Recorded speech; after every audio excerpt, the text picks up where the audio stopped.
মিরপুর কলেজের অধ্যক্ষকে লাঞ্ছিতর প্রতিবাদে বিক্ষোভ মিছিল করছে বাংলাদেশ জাতীয়তাবাদী ছাত্রদল।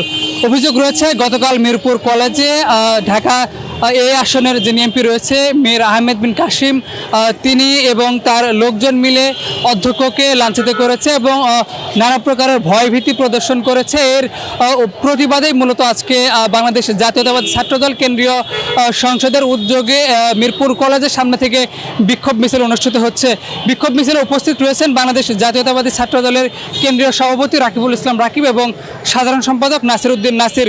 তাছাড়া ঢাকা মহানগর উত্তর এবং দক্ষিণ সহ ঢাকার যে সকল ইউনিটগুলো রয়েছে সে সকল ইউনিটগুলো থেকে ব্যাপক সংখ্যক বাংলাদেশ জাতীয়তাবাদী ছাত্রদলের নেতাকর্মীরা আজকের এই বিক্ষোভ মিছিলে উপস্থিত হয়েছেন। আমরা কিছুক্ষণ পূর্বে অধ্যক্ষের সঙ্গে কথা বলছিলাম, তিনি আমাদের জানাচ্ছিলেন যে গতকাল মীর আহমেদ বিন কাসিম এবং তার জামাত ইসলাম সহ বেশ কিছু লোকজন কালকে মিরপুর কলেজে এসেছিলেন এবং একটি নিয়োগকে ঘিরে তার সঙ্গে বাক্য বিনিময় উত্তপ্ত হয় এবং এক পর্যায়ে এটি বেশ গুরুতর অবস্থায় পরিস্থিতির সৃষ্টি হয়। পরবর্তীতে তিনি মীর আহমেদ বিন কাসিমের সঙ্গে কথা বলেন এবং এমপি সাহেব নিজেও অধ্যক্ষকে নানা ধরনের হুমকি প্রদর্শন করেছেন, এরকম কথা তারা বলছিলেন।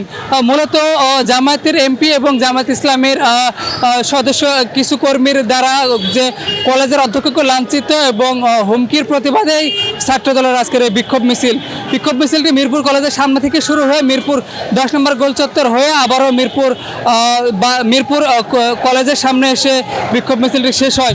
বিক্ষোভ মিছিলে বাংলাদেশ জাতীয়তাবাদী ছাত্রদলের বিভিন্ন স্তরের ব্যাপক সংখ্যক নেতাকর্মী উপস্থিত হয়।